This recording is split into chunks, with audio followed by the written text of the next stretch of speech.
think it's on now.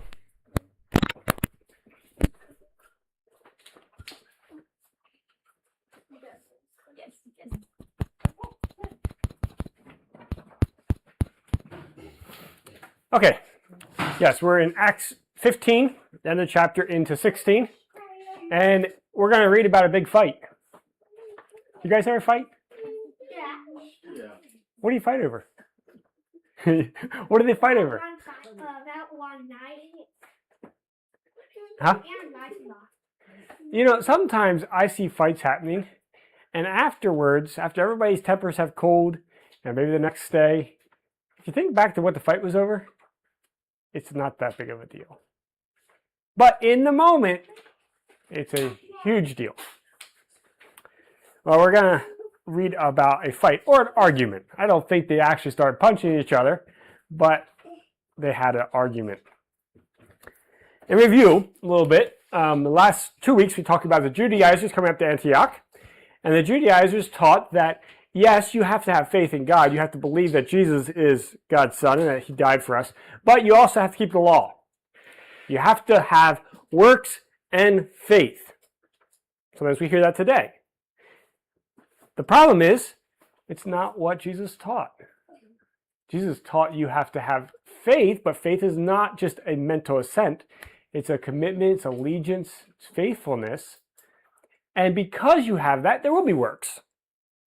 So it's not works plus faith, it's faith, the correct understanding of faith.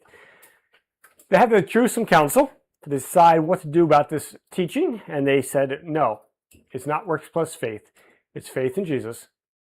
And your faith, your allegiance, your faithfulness to Jesus is going to have works. It's going to show itself. And for peace, and to show that you are not part of the kingdom you used to be part of, do these things, but it's not because of these things that you are saved. And that was the verdict. They took the verdict back to Antioch, and everybody was happy. There was a lot of joy in that response, and they continued on following Christ. The next thing we get to is a disagreement between Paul and Barnabas. Remember, they had went on a missionary journey not that long ago. Not that long ago. Might have been a year, might have been 2 years, might have been 5 years. Don't know exactly the years here. But they came back to the missionary journey, and they went down to Jerusalem with this Jerusalem council and all this kind of stuff. And then sometime later, Paul said to Barnabas, let us go back and visit the believers in all the towns where we have preached the word of God and see how they are doing. Barnabas wanted to take John, also called Mark, with them. Sometimes he's called John Mark. But Paul did not think it wise to take him because he had deserted them in Pamphylia and not continued on with them in the work. They had such a sharp disagreement. They got in a fight. Sharp disagreement that they parted company. Barnabas took Mark and sailed to Cyprus, but Paul chose Silas and left, commanded by the brethren to the grace of God. He went through Syria and Cilicia, strengthening the churches. And then Paul came to Derbe and then to Lystra, where the disciple named Timothy lived, whose mother was Jewish and a believer, but whose father was a Greek. And that's all we know about Timothy's dad. He was a Greek. Don't know if he was a believer or not. Probably not, because it says his mom was a believer. Probably not. Don't know if he was in the home, but there was a problem here. He was a Greek. And the believers at Lystra and Iconium spoke well of Timothy. Paul wanted to take him alone on the journey, so he circumcised him because of the Jews who lived in the area, for they all knew that his father was a Greek. And as they traveled from town to town, they delivered decisions reached by the apostles and elders in Jerusalem to the people to obey. So the churches were strengthened in the faith and grew daily in number. Okay, the first thing that we want to pull up here is that Paul said to Barnabas, let's go visit the believers. Go back and visit the believers. That's a good thing. It's a good thing not to just start a church and walk off and never talk to people again. And Paul saw it as a good thing. Plus, they had a message. Remember, they went to Jerusalem, got the verdict from the Jerusalem Council, and they needed to take this out to all the churches and let them know what the council had decided. Paul takes the lead here. Remember, during the last missionary trip, kind of halfway through the trip, it seems that Barnabas stopped taking the lead role, and Paul started taking the lead role. And here we have Paul taking the lead role. The plans are proposed, let's go visit the churches we found on our first trip. Now, the first trip was very small. We're going to see a map in a little bit of where they went. The first trip was not a long trip. It was a short trip. And let's go back to the same places. Barnabas wanted to take John, let's call him Mark, but Paul didn't think it wise. So we don't have something here that's right or wrong that they're arguing over. It's whether it's smart, whether it's wise to take John or not. Why doesn't he want to take John, or John Mark, we'll call him John today? Because John had deserted them in Pamphylia on the last leg of the trip.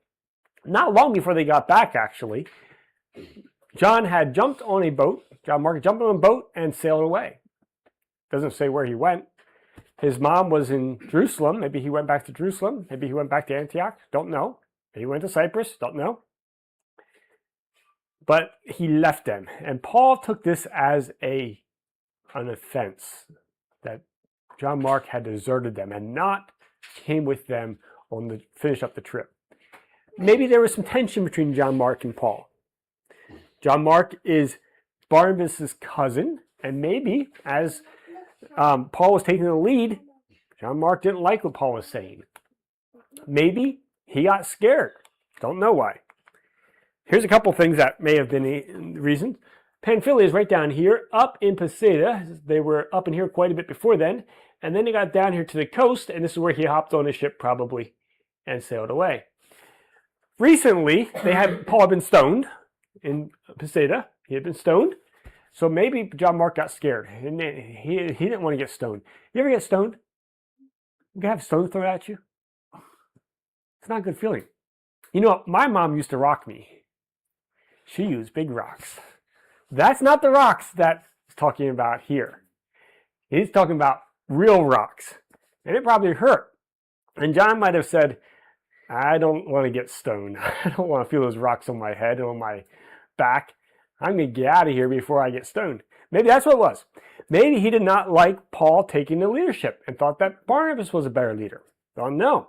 There's also a lot of spiritual warfare that they got into and had to order out some demons and so on. And maybe he just didn't like it.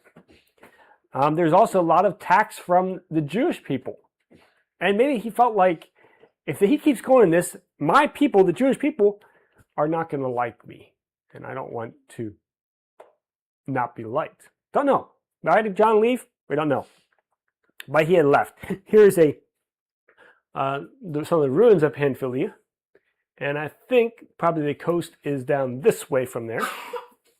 It's not far from the coast.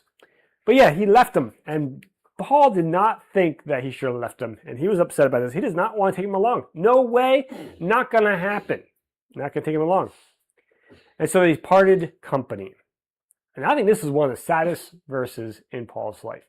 You know, Luke does a fairly good job of trying to stay neutral on whose side was right and whose side was wrong here. But I think he puts the fault on Paul. It just seems he does.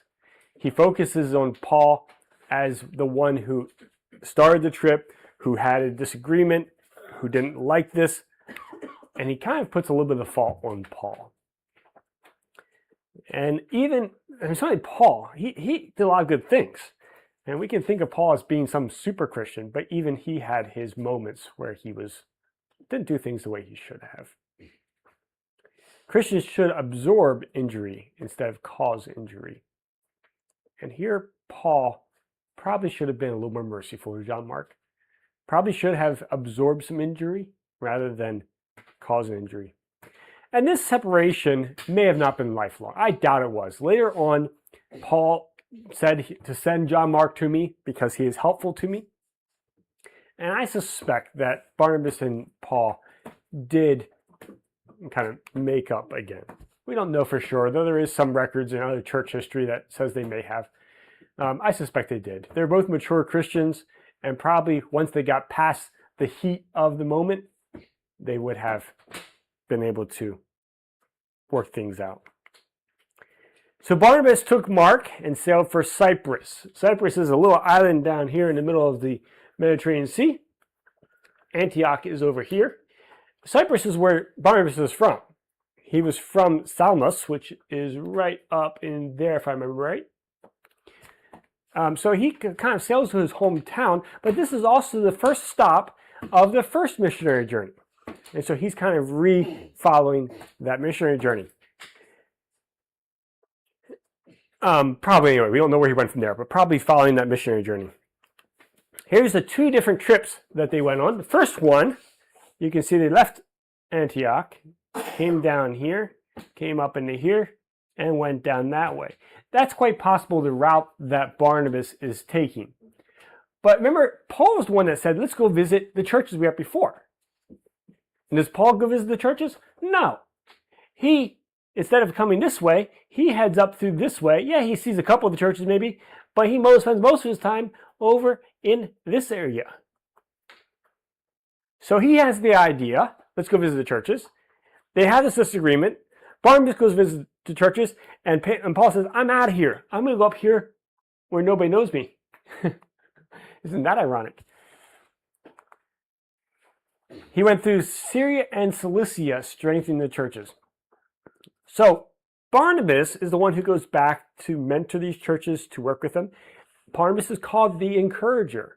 He's somebody who does well with working with new Christians, working with people like John Mark who are weak at times and fall away. He works well with them. And so he goes back visiting the churches again, and Paul hikes off to establish new territory, to find new churches. And later on he makes a point. He says, I didn't plant where other people planted. I went other places to plant seeds. And they kind of changed their direction here. This point in Paul's life, he's an evangelist. He does well at planting churches, but he's not an effective mentor. He has nobody at this point that he has mentored, that we have record of anyway, that he has mentored and that person has done well. He's not been an effective mentor. But that's going to change in the next chapter. Chapter 16, Paul comes to Derbe and Lystra. And let me just back up here. We don't have to back up Rio, but up in here, and gets up to here, is where he finds Timothy. And Timothy is a disciple. You know, there's not that many times that an individual person is called a disciple in the New Testament, but Timothy is a disciple, and he lives there with his mother, who is Jewish, but his father is a Greek. Okay, first of all, what is a disciple? How would you define a disciple? Timothy was not one of the 12 disciples that walked with Jesus. No, not one of the 12 disciples. What is a disciple? Student. Yeah. Follower of a mentor. And this man is a disciple of Christ, ideally. I mean, I think this is what he's talking about. In Matthew, at the end of Matthew, Jesus says, go and make disciples, and then baptize the disciples, and then teach them. So Timothy is at least a disciple, has been baptized, don't know, it doesn't say. Has he been taught and mentored? Probably not. But he is a disciple, and he lives there. There is a divided household here. Mother is Jewish and a believer. Father is Greek and probably a pagan.